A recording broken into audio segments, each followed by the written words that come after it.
그동안 우리가 몇 차례에 걸쳐서 모세라는 인물을 살펴보았습니다. 참 큰 인물은 이렇게 좀 이렇게 여러 좀 다면이 있는 것, 다각적인 면이 있는 것 같습니다. 큰 인물은 그렇죠. 모세를 우리가 볼 때 1차적으로 예수님을 우리에게 보여주죠. 예수님. 데칼코마니, 모세라는 데칼코마니를 통해서 예수님을 예표하는 우리 구원자를 예표하고 있음을 우리가 첫 번째로 살펴보았습니다. 두 번째로 모세는 또 성도들의 모범이라고 얘기했죠. 그죠? 모세가 애굽의 왕자 신분, 그 화려한 신분을 믿음으로 내려놓고 당장은 힘들고 어려워지는 그런 그 이스라엘 백성들과 동일한 아이덴티티, 동일한 정체성을 가지고 고난의 길을 걸어갔다 하는 성도의 참 모범을 우리에게 보여주고 있다고 할 수가 있을 것입니다. 어제 토요일 날 아이들 이렇게 모여 영어 성경 학교를 하는데 이렇게 달란트 시장을 합니다. 달란트 시장. 평소에 이렇게 숙제 잘하고 수업 열심히 참여하고 큰 소리로 대답하고 뭐 이러면 이제 달란트가 올라갑니다. 그러다가 이제 몇 개월 쌓아 놓았던 달란트를 가지고 이제 선물을 받게 되죠. 귀찮고 하기 싫은 거 그렇지만은 달란트 올라가네. 나중에 달란트 가지고 선물 받겠네. 그런 마음을 가지고 제가 아내한테 물어보니까 그게 뭐 달란트가 효과가 있느냐 그러니까 효과가 있대. 효과가 아이들도 당장 내가 하고 싶은 대로 안 하고 앞에 있을 그 달란트 그 선물 받을 거 보고 좀 기다리고 참지 않겠습니까? 그렇죠? 그런 것처럼 모세 당장은 손해 보는 것 같고 당장은 저 애굽의 저 화려한 왕자 생활보다 이 이스라엘 백성들과 함께 하는 것이 큰 어려움이 있는 것 같지만 모세가 어떻게 했다고? 믿음으로 상을 바라보 믿음. 하나님께서 주실 큰 상을 바라보았을 때에 그가 믿음으로 그렇게 했노라고 이야기하고 있지 않습니까? 자, 오늘은 장소를 옮겨 광야로 나아가 보려고 합니다. 모세가 내가 내 백성 이스라엘을 도와줘야 되겠다. 내가 저들을 저 위험 가운데 좀 건져줘야 되겠다. 이렇게 결심을 하지만 큰 난관에 부딪히게 됩니다. 그 사람들이 네가 누군데 우리를 이렇게 도와준다고 하는 거야? 왜 참견해? 이렇게 모세를 거절하고 모세가 한 일을 폭로하게 하려니까 모세가 내가 죽겠구나 생명의 위협을 느끼고 광야로 도망치게 됩니다. 미디안 광야, 미디안 족속들이 이렇게 소치고 양치는 그런 광야에 피신을 하게 됩니다. 거기에서 뭐 한 여인을 만나 결혼하고 또 자녀를 둘을 낳고 이렇게 한 해 두 해 살다가 시간이 훌쩍 지나가게 됩니다.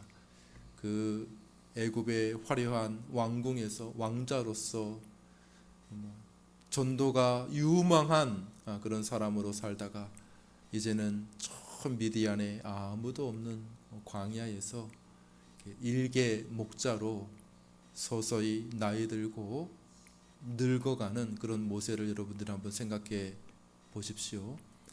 젊을 때는 이렇게 막 내가 뭐 대단할 수 있어. 내가 가지고 있는 이 지식, 내가 가지고 있는 이 젊음, 내가 가지고 있는 이 의지, 내가 가지고 있는 모든 애국 왕자로서의 그 어떤 그 리소스를 가지고 내가 한번 도와줄 수 있지 않느냐 이렇게 모세가 생각했겠지만은 그러나 광야에서 모세의 모습은 어떻습니까? 그런 모습이 다 사라지고 그냥 일개한 늙은 목자가 되어 살아가고 있는 그런 모습을 보게 됩니다. 자, 그런데 이 40년이나 시간이 40년이나 시간이 흐른 그 앞에 놀라운 광경이 펼쳐지게 되죠. 오늘 본문입니다. 한번 읽어볼까요? 사도행전 7장 30절. 사도행전 7장 30절 한번 같이 읽어볼까요? 읽겠습니다. 시작. 40년이 참에 천사가 시내산 광야 가시나무 떨기 불꽃 가운데서 그에게 보이거늘요. 정말 놀라운 광경이 펼쳐지게 됩니다. 그냥 오늘도 뭐 평소와 다름없는 그냥 일상생활, 양떼를 몰고 양떼에게 풀을 뜯기는 그런 생활을 하는데 늘 가던 그 자리에 그 가시 덤불이 이렇게 있는 것입니다. 덤불. 그런데 가만히 보니까 어떻게 된 일인지 불이 붙어 있어요. 불이 붙어 좀 특이한 일이지만은 열기가 강한 그런 어떤 광야에서 어떤 발화점 이상으로 어떻게 이렇게 흔들리다 보면 불이 붙을 수도 혹시 있을지도 모르겠습니다. 그런데 희한한 건 뭐냐면 불이 붙으면은 가시나무가 덤불이 금방 타가지고 다 사그라들어야 정상 아니겠습니까? 그죠? 백번 양보해서 불이 붙었다고 쳐도 금방 이제 그 불이 이렇게 사그라들고 꺼져야 정상 아니겠습니까? 그런데 희한하게도 이 불은 이렇게 불이 활활 타오르는데 가시덤불 타지를 않는 거예요. 타들어가지를 않는 거예요. 참 희한하다, 이상한 일이다. 모세가 생각을 하게 하고 그 가시덤불을 가까이 들여다 보려고 하는 것이죠. 본문의 말씀을 한번 보겠습니다. 31절, 32절을 우리 한번 같이 보겠습니다. 같이 읽습니다. 시작. 모세가 그 광경을 보고 놀랍게 여겨 알아보려고 가까이 가니 주의 소리가 있어 나는 내 조상의 하나님 즉 아브라함과 이삭과 야곱의 하나님이라 하신대 모세가 무서워 감히 바라보지 못하더라. 예, 그렇습니다. 예, 여기 그 불꽃 가운데 소리가 있어. 가만히 소리를 들어보니까 무슨 소리예요? 주의 소리라고 얘기해. 주의 소리. 그런데 나는 누구라고요? 하나님이라는 거예요. 하나님. 광야에서 모세에게 하나님이 나타나셨다 이렇게 말하고 내가 내려왔다. 내가 이스라엘 백성들을 구원하기 위해 내가 하늘에서 내려왔다 이렇게 하나님께서 말씀하시는 것이죠. 여기서 우리가 참 귀한 우리가 교훈을 발견하게 됩니다. 뭡니까? 그것은 구원은 전적으로 하나님의 역사라고 하는 사실입니다. 사람이 계획하고 사람의 의지로 되어지는 것이 아니라는 것입니다. 그렇다면은 40년 전에 시작이 됐어야죠. 40년 전에. 그렇지 않습니까? 오늘날 많은 사람들이 착각하고 주장하는 것이 뭡니까? 기독교라고 하는 것은 사람이 만들어낸 거야. 그래서 책도 나와 있습니다. 책도 만들어진 신 하나님도 사람이 만들어낸 거야. 사람의 필요에 의해서 만들어진 종교지. 아이고 참.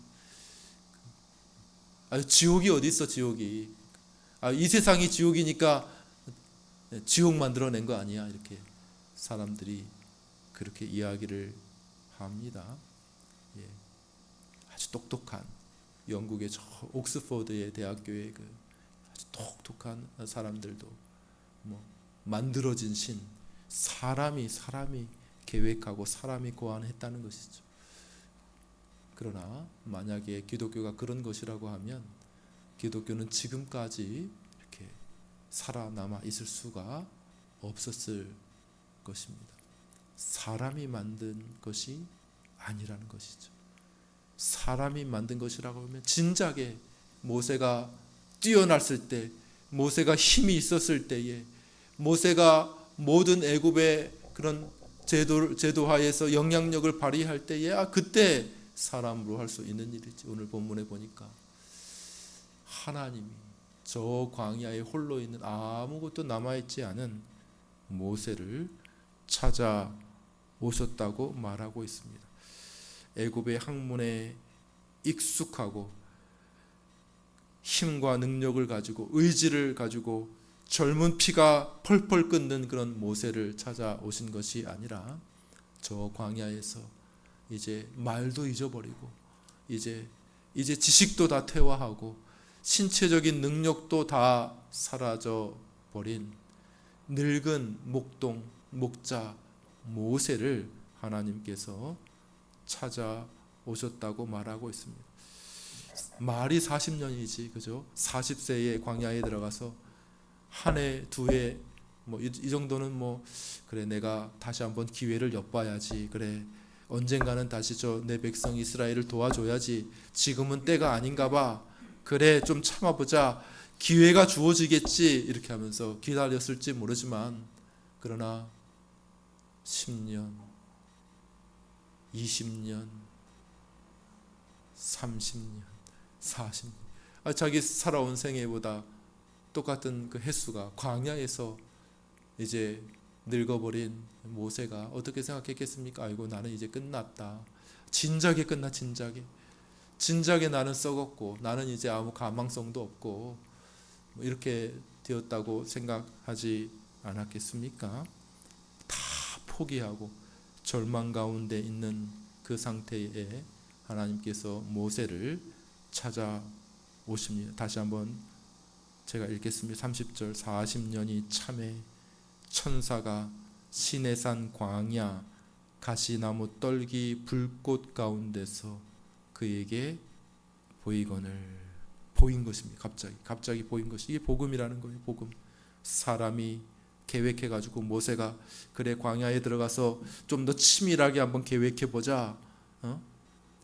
아이고 그때는 내가 이스라엘 그 사람들 마음을 잘 몰랐나 봐. 내가 너무 나섰나 봐. 그래 내가 실수를 다시 반복하면 안 되지. 그래 이번에는 이렇게 계획해보자. 이렇게 이스라엘을 구원할 계획을 고안하고 계획한 것이 아니라 그냥 결혼하고 애 낳고 양치고 그렇게 순응하며 미디안 광야의 목자로 살아가고 늙어가고 그렇게 인생이 끝마치게 될 그런 모세에게 어느 날 갑자기 보인 거예요. 모세가 계획하고 생각하고 준비한 것이 아니고 하나님이 그에게 나타나셔서 모세의 눈에 보이게 되었다. 이것이 복음의 시작이라고 성경은 우리에게 말씀하고 있는 것이죠. 복음의 시작은 무엇입니까? 하나님이 보신 것. 하나님이 하늘에서 고난받고 있는 자기 백성 이스라엘을 보시고 그를 불쌍히 여기셨다고 말씀하고 있는 것이죠. 절망적인 상태에 있습니다. 모세도 전혀 예상치 못하고 모세가 이제 80인데 뭘 하겠습니까? 전혀 예상치 못했는데 마치 교통사고 탁 만나듯이 얼마 전에 그 사고 있었잖아요. 사고 급발진인지 뭔지는 잘 모르겠지만 어쨌든 그냥 밥 잘 먹고 사람들하고 이렇게 대화하고 이렇게 횡단보도 앞에서 서 있는데 그냥 갑자기 온 거예요. 그냥 갑자기 예상치 못한 그냥 갑자기 차가 덮쳐온 거예요. 그냥 웽 하고 차가 덮쳐서 많은 사람들이 죽지 않았습니까? 그런 거죠.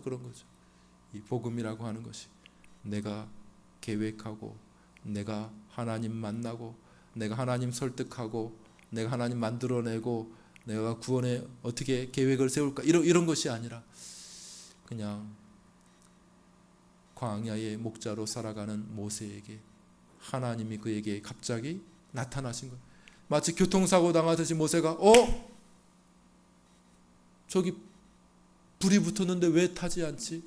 야 이게 굉장한 사건입니다. 굉장한 사건이 이게 제가 영국에 있을 때 스코틀랜드 교단의 로고야. 로고 뭐예요?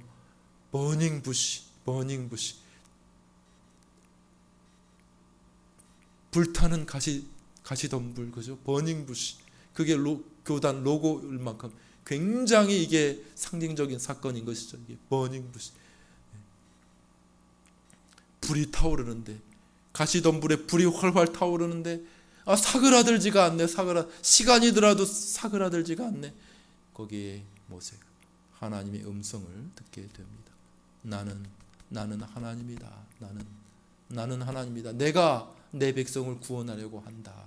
하나님께서 모세에게 나타나신 것이죠. 이게 복음이라고 하는 것이죠. 하나님의 역사입니다.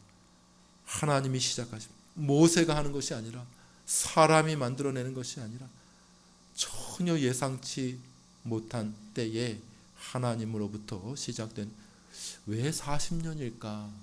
그런 생각을 한번 해보셨습니까? 왜 40년이나 광야에서 지나게 하셨을까? 모르죠. 왜 30년 아니고 왜 40년인가? 왜 25년 아니고 왜 40년? 근데 아마도 이 40년의 기간이라는 것은 모세가 완전히 자기 자신을 포기하고 내려놓는 기간이었던 것 같습니다. 처음에는 그래, 다시 한번 해보자. 뭔가 문제가 있었지 않았겠어? 그래, 내가 좀 더 철저히 준비해보고, 철저히 자료 조사를 하고, 철저히 사람을 좀 만나고 좀 준비했다가, 그때는 너무 우발적이었잖아. 그때는 그래, 다시 한번 준비해보자. 기회가 주어지겠지. 언젠가는 기회가 주어지겠지.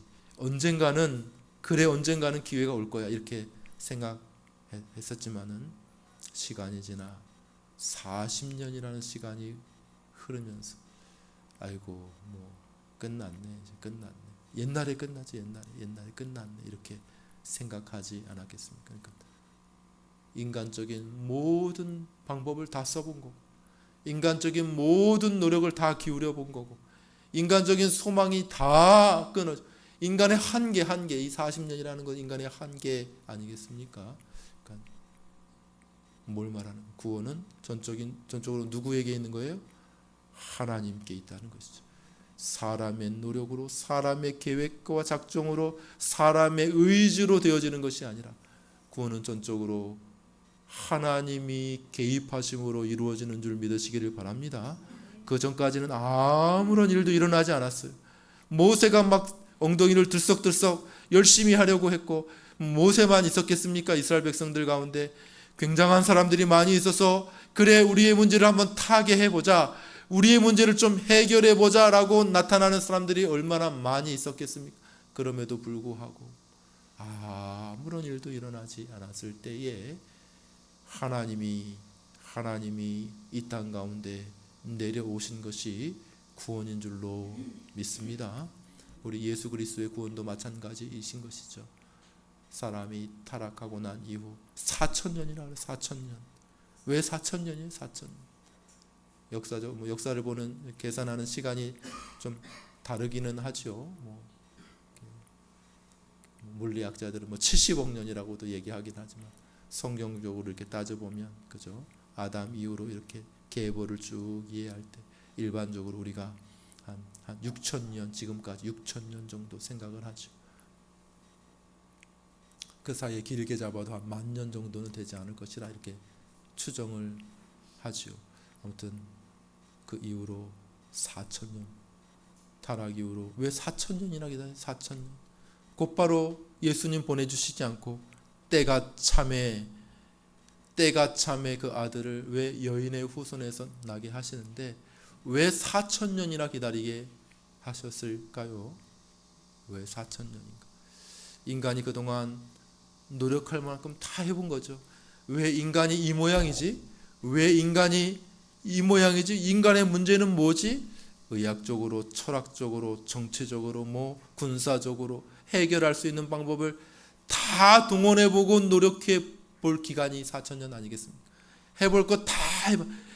너희들 해볼 거 다 해봐라. 그러나 사람의 힘으로는 도저히 스스로 구원할 수 없.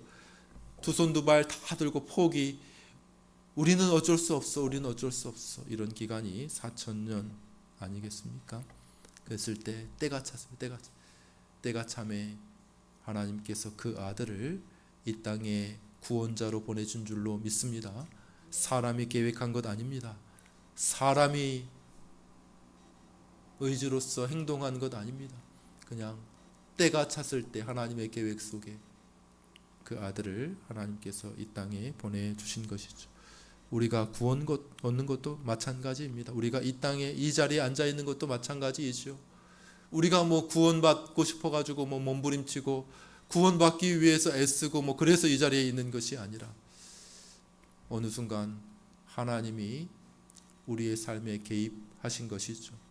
하나님이 다양하죠. 그 방식은 개개인이 다 다를 수 있고 다 다양하지만은 그러나 하나님이 우리의 마음을 뚫고 들어오시고 하나님께서 우리의 삶을 뚫고 들어오셔서 우리를 이 자리로 인도해 오신 줄 믿으시기를 바랍니다. 내가 구원받아야지, 나 구원해 주시오, 내가 나 스스로 구원하겠어, 이렇게 이 자리에 앉아 있는 사람이 없잖아요. 어떻게 하다 보니 하나님의 역사로 하나님께서 역사하셔서 마치 교통사고 당하듯이 충격받듯이 내가 아무런 한 일도 없는데 하나님께서 나를 이곳으로 인도해 주셔서 구원하는 것이죠. 자, 하나님의 구원을 바라보는 자세가 어떠해야 하는가에 대해서 우리가 생각해 봅니다. 우리 31절 말씀을 다시 한번 읽어볼까요? 31절 읽겠습니다. 시작. 모세가 그 광경을 보고 놀랍게 여겨 알아보려고 가까이 가니 주의 소리가 있어. 이것입니다. 사람의 기본적인 자세, 복음을 들을 때에 하나님에 대해서 들을 때에 사람의 기본적인 자세는 뭐냐면 좀 이상하네, 저 이해가 안 되잖아, 어떻게 저럴 수가 있지, 어떻게 저런 현상이, 기이한 현상이 일어날 수 있어, 저건 초자연적인 현상이잖아, 이해가 안 돼. 근데 가까이 가서 한번 살펴볼까? 이것이 보통 사람들이 하는 자세라는 것입니다. 사람들이 하나님에 대해서도 그렇게 생각합니다. 하나님에 대해서 아이고 하나님이 어디 있어, 하나님 있으면 그래 한번 내 돋보기 아래 한번 와보라 그래. 현미경에 하나님 들이대고 하나님 이리저리 찔러보고 연구해보고 하나님 어떻게 반응, 아이고 하나님 있을 수가 없네, 하나님이 어디 있어, 이렇게 사람들이 생각한다는 것이죠. 다른 많은 학문들은 그렇게 하죠. 그죠? 물고기 잡아놓고 개구리 잡아놓고 다리 뜯어보고 내장 해가지고 분석하고 그렇게 하지 않겠습니까? 어떤 화학 물질을 발견할 때 수만 가지, 수십만 가지 반응을 테스트해 보고 그 시료에 한번 입혀보고 어떤 반응이 나타나는지, 어떤 증상이 나타나는지, 그래서 그 농약도 개발하고, 이거 모기가 죽네, 이렇게 뿌리니까 모기가 죽네, 말라리아 모기가 죽네, 이렇게 하면서 모든 것들을 다 개발해내지 않습니까? 그런데 문제는 사람들이 하나님에 대해서도 그렇게 하려고 한다는 거예요. 하나님 어디 있냐, 하나님. 한 말도 안 돼. 하나님이 어떻게 그럴 수가 있어. 말도 안 돼. 그렇게 하면서 사람들이 하나님을 거부하더라는 것입니다. 많은 사람들이 오늘날 하나님에 대해서도 그런 방식으로 접근하고 있다는 것입니다. 그러나 여러분, 중요한 것은 하나님은 이해할 수 없는 분이라는 거예요. 하나님의 속성에 대한 첫 번째, 하나님은 불가해한 분이다 라는 것입니다. 이해가 되지 않는 분이라는 거. 하나님은 어떻게 이해가 되겠습니까? 하나님이 창조주이신데요, 우리와 같은 이 인간의 이 이성, 르네상스 이후로 이제 이성의 기능이 아주 그냥 높아졌습니다. 모든 것들이 사람의 이성이 재판관이 됐어요. 재판관. 우리가 이해돼야지만 모든 것이 있는 거예요. 우리가 과학이 발달하다 보니까 우리가 이해되어야지만은 인정할 수 있다는 거예요. 이 사람의 자세 아니겠습니까? 이해되지 않는다는 거예요, 하나님은. 그런데 그건 너무나 잘못된 것이라는 것이죠. 하나님은 이해할 수 없다는 것이죠. 여러분, 아무리 개미가, 더듬이가 굉장히 뛰어나다고 하죠. 개미가 이 더듬이 가지고 냄새도 맡고 방향 감각도 읽고 물체도 어느 정도 파악하고 벽이 있는지 아니면 그 앞에 뭐가 있는지를 파악할 수 있다는 거예요. 개미. 베르베르의 베르나르 개미 읽어보니까 이게 개미가 아주 그냥 대단하다는 거예요. 이 더듬이로 하는 게 뭐 페로몬인가 뭔가 하는 그거 가지고 이게 대단하다는 거예요. 그렇지만 아무리 뛰어난 개미라도 어떻게 사람을 이해할 수 있겠습니까? 개미가 아무리 자기 더듬이를 닫고 쭉 피고 예민하게 예리하게 한다 하더라도 어떻게 개미가 사람을 이해할 수가 있겠습니까? 최고의 개미 대학을 나온다 하더라도 어떻게 개미가 사람을 이해할 수가 있겠습니까? 그런 거죠. 그것보다 훨씬 더 우리 인간이 아무리 똑똑하다 하더라도 아무리 이성과 지성을 갈고 닦는다 하더라도 창조주 하나님을 이해한다는 것이 말이 됩니까? 말이 안 되잖아요. 만약에 우리에게 이해될 수 있는 하나님이라면 하나님이 아니죠. 그렇지 않습니까? 그런 하나님을 우리가 믿을 필요가 뭐가 있겠습니까? 그냥 책에 나오는 것이고 인간이 만들어낸 것 아니겠습니까? 책 몇 권 뒤적거리고 하나님을 이해할 수 있다는 것입니까? 그럴 수 없는 것이죠. 사람들이 하나님을 부인합니다. 왜 하나님 없다 그럽니까? 왜 하나님 못 믿겠습니까? 아이고 그 삼위일체 하나님 삼위일체로 계신데 그거 어떻게 믿습니까? 아니 하나님의 아들이 예수님이 사람이 되셨다고요? 아니 그걸 어떻게 믿습니까? 아니 그 동정녀 그 남자도 없이 여자에게서 나셨다고 하는데 그 말이 됩니까? 그 과학적으로 말이 예수님이 부활하셨다고요? 아니 죽은 사람이 어떻게 다시 살아날 수가 있습니까? 이렇게 하면서 사람들이 믿지 않는 것이죠. 믿지 않습니다. 자기의 머리로 이해되지 않으니까, 자신의 생각으로 이해되지 않으니까 사람들이 믿지 않는다라고 하는 사실입니다. 모세가 이상하다 저거 어떻게 저 가시나무에 이렇게 불이 붙을 수가 있지? 어떻게? 그런데도 타지를 않네. 저 희한하다. 이해되지 않는다. 한번 가까이 가서 조사해 봐야지 이렇게 생각한다는 것이죠. 그러나 하나님 말씀하십니다. 우리 33절을 한번 같이 읽어볼까요? 33절을 읽겠습니다. 읽습니다. 시작. 주께서 이르시되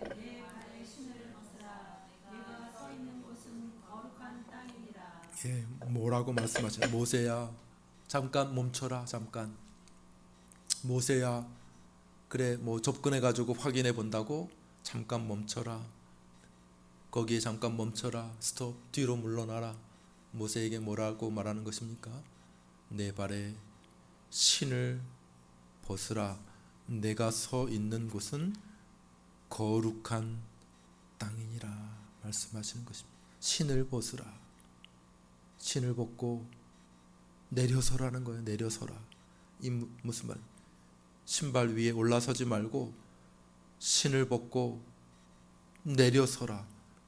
겸손하게 하나님께로 나아갈 때에 하나님을 알기를 원하려고 한다면은 네가 먼저 신을 벗고 내려서야 한다는 것이죠. 내 앞에 있는 분이 누구인지 너 아느냐? 네가 조사해 보겠다고 하는 분이 누구인지 너 아느냐? 그분은 거룩하신 하나님이고 거룩한 창조주인데 네가 네 이성으로 그거 한번 조사해 보고 알아보겠다고? 네가 이해되는 것만 믿어보겠다고 말이 되지 않는 것 아니냐? 내 발에 신을 벗으라 이렇게 말씀하고 계시는 것이죠. 하나님을 알기 위해서 먼저 우리의 자세는 자기 자신을 낮추어야 한다는 것이죠. 그래 한번 살펴보자. 이해 안 되면 없는 거지 뭐 이런 식이 아니라 하나님께 나올 때에 나의 자존심, 나의 자부심을 다 내려놓고 내가 이해될 수 있는 부분이 어느 정도인데 정말 이해될 수 없는 부분들이 너무나도 많잖아요. 우리는 책 한 권도 너무나도 어려워서 이해가 잘 되지 않지 않습니까? 제가 최근에 독성학이라고 하는 책을 한번 봤어요. 독성학에 대한 책을 봤어요. 화학, 생물학, 독성학, 이 침묵의 봄이라고 하는 아주 그 미국의 그 환경 생태 운동을 하는 그 책으로 아주 유명한 책이 침묵의 봄이에요. 침묵의 봄. 하도 농약을 뿌려대니까 봄에 울어야 할 새들이 울지 않는다는 거예요. 막 모기 죽이고 해충을 다 죽이는 거는 성공을 했는데 가만히 보니까 새들도 죽었어요. 수십 년 지나 보니까 새들이 다 죽었어. 그래서 침묵의 봄이라고 하는 책을 그 사람이 다 연구 결과를 다 밝혀가지고 인과관계를 다 밝혀가지고 연구 논문을 수도 없이 인용하면서 자 봐라, 이 농약 때문에 새가 죽었다 이렇게 하면서 그걸 발표를 한 거죠. 그래서 침묵의 봄이라는 것이 굉장히 센세이션을 일으키면서 농약 사용의 난명을 막았다는 것이죠. 그게 1970년대에 나온 책입니다. 그런데 요즘에는 그거 틀렸다는 거예요. 그 틀렸다는 주장이 많이 나와요. 그게 왜 틀렸냐? 가만히 살펴보니까 인과관계가 잘못됐다는 거예요. 인과관계가 그것도 옳지 않다는 거예요. 그래서 사람들끼리 막 논란나. 굉장히 복잡하더라고요. 인과관계 그냥 쉽게 밝혀지는 게 아니더라는 거예요. 왜냐하면 시간이 농약이 이렇게 벌레가 농약 먹고 그 벌레를 새들이 잡아먹고 새들이 새들을 또 다른 동물들이 짐승들이 잡아먹고 그 짐승들을 또 인간이 잡아먹고 그런데 농약이 이렇게 축적되더라. 그런데 그게 수십 년이 지나다 보니까 수십 년이 지나야 그 확인이 되는 것 아니겠습니까? 그러다 보니까 이걸 확인하기가 굉장히 어렵다는 것이죠. 최근에 나온 거는 농약을 너무 해서는 안 되겠지만 그걸 폐기시켜서는 또 안 된다. 그런 주장을 하는 거예요. 왜냐하면 이것 때문에 말라리아가 없어져 가지고 이 농약 해가지고 그냥 말라리아로 죽는 수십만 명이 수천 명대로 떨어졌다는 거예요. 그러니까 이 순기능도 또 무시해서는 안 된다. 이렇게 또 주장이 나오는 거죠. 여기서는 이거 농약 너무 사용해가지고 동물 죽고 새 죽고 물고기 죽고 사람 죽잖아. 이렇게 주장하던 것이 굉장히 많았는데 지금은 이제 그럴 것이 아니라고 이야기를 하는. 굉장히 복잡하더라. 한 권의 책 하나의 현상들을 이해하는 것도 사람이 굉장히 어려워요. 그 사람들이 바보입니까? 아주 똑똑한 사람들, 박사학위 막 몇 개 가지고 교수들 하는 사람들이 연구하고 냈는데도 그것을 이해하는 것이 굉장히 어려운. 하물며 온 세계를 지으신 하나님을 이해하는 것이 얼마나 어렵겠습니까? 요즘 AI가 유행한다고 해요. AI를 만드는 엔비디아라고 하는 미국의 회사가 주가가 세계 1위가 됐어요. 세계 단기간에 가장 부유한 회사가 되었습니다. 근데 며칠 전에 SK의 회장이 하는 이야기를 들어보니까 이 AI를 가지고 어떻게 돈을 버는지는 아직 모른다 하더라고요. 아직 그 어떤 모델이 나오지는 않았다. AI를 가지고 어떻게 돈 벌지는 아직 모델이 나오지 않았다는 거예요. 요즘에 하는 것은 그럼 뭔데? 요즘에 하는 것은 그것을 잘할 수 있도록 만들어주는 툴을 가지고 장사를 하는 거라고 얘기를 하는. 아직까지 돈을 어떻게 벌지는 모른다는 거예요. 예를 이렇게 들더라고요. 옛날에 미국의 서부 시대에 골드러시가 있었어요. 금이 있대. 금이 미국 서부에 금이 있대. 사람들이 막 몰려갔는데 돈 버는 사람이 누가 돈을 벌었냐? 아직 금을 캐가지고 돈 버는 사람은 없었다는 거예요. 그럼 누가 돈 벌었어? 청바지 장수가 돈을 벌었다는 거예요. 그리고 이렇게 금 캘 수 있는 이렇게 접시 만들고 하는 그 사람들이 초기에는 돈을 벌었다는 거예요. 청바지 만들고 마차 만들고 이렇게 빨리 접근할 수 있도록 금을 캘 수 있는 장비를 만든 사람이 처음에 돈을 벌었다는 거예요. 그 다음에 나중에 시간이 지나서 이제 금으로 돈을 벌 수는 있겠지만 AI가 나왔습니다. AI가 나왔는데 아직까지 AI 가지고 어떻게 돈을 벌어야 되는지는 잘 모른다는 거예요. 지금은 그 장비 만들어주는 거, 돈 벌 수 있는 장비 만들어주는 쪽에서 앞으로 몇 년 동안은 돈을 벌게 된다 이렇게 얘기를 하더라고요. 복잡해. 사회 이 활동도 복잡해. 인간이 아무리 뛰어나다 하더라도 이 자연의 현상, 이 사회의 현상을 이해하는 것도 굉장히 제한되어 있고 한계가 있을 수밖에 없는 것이죠. 하물며 저 높으시고 저 위대하신 하나님을 우리의 좁은 머리로 다 이해하고 판단할 수 있다? 말이 되지 않는 것이죠. 그러므로 이 세상의 다른 문제는 몰라도 하나님께 접근하는 문제에 있어서 바른 자세는 무엇이라는 것입니까? 내 발에 신을 벗으라. 겸손하게 경외하는 마음을 가지고 두려운 마음을 가지고 하나님 앞에 나아가야 그것이 바로 우리가 구원받을 수 있는 길이라고 하는 사실을 말씀하고 있는 것입니다. 말씀을 정리합니다. 구원받은 사람 중에 아무도 교만한 사람은 없습니다. 누구나 하나님 앞에 서고 하나님의 구원을 경험하기 위해서는 신발 아래로 낮아져야 하는 것이죠. 모세, 광야의 모세의 자세, 모세야 내 발에 신을 벗으라. 내가 다 알 수 있고 내가 이해하고 파악할 수 있는 것만 믿겠다고 하는 자세는 하나님 앞에 교만한 자세이고 믿을 수 없는 자세인 것이죠. 오늘날 많은 사람들이 그러한 방식으로 하나님을 대하고 있습니다. 아유, 하나님이 어디 있어? 내 생각에는 하나님 없어. 이렇게 생각을 합니다. 아유, 과학적인 지식에 맞지 않아. 21세기 과학이 얼마나 발전했는데 그런 식으로 말한다고 누가 믿겠는가? 이렇게 생각을 합니다. 그러나 성경은 아니다. 내 발에 신을 벗으라. 하나님은 우리가 헤아릴 수 없는, 형언할 수 없는 지극히 높으신 우리의 창조주이니 그 앞에 겸손히 고개를 숙이고 무릎을 꿇고 발에 신을 벗는 자세로 하나님 앞에 나아가지 않으면 안 된다는 것이죠. 욥이라고 하는 인물이 있었습니다. 고생하냐 친구들이 막 공격을 했습니다. 욥도 맞받아쳤습니다. 아유, 나도 너희만큼 지식이 있다. 나도 너희만큼 배울 만큼 배웠다. 막 쏟아냈습니다. 그러나 욥이 하나님을 만납니다. 하나님이 욥을 찾아오십니다. 그러자 욥이 어떻게 합니까? 내 손으로 내 입을 가립니다. 내가 하나님 알지 못하는 것을 떠들어댔네요. 하나님 잘못했습니다. 용서해 주십시오. 이렇게 욥이 말하지 않습니까? 요즘에 많은 사람들이 막 떠들어대. 하나님에 대해서도 막 떠들어대. 그러나 그러한 방식으로 구원 얻는 것이 아니고 하나님께로 나아갈 때 하나님, 나는 피조물입니다. 나는 대단히 제한되어 있는 사람입니다. 하나님이 알려주시지 않으면 어떻게 하나님을 알 수 있습니까? 하나님이 도와주시지 않으면 어떻게 구원받을 수 있습니까?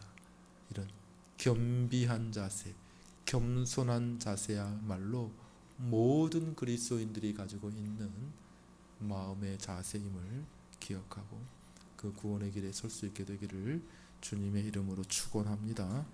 우리 찬송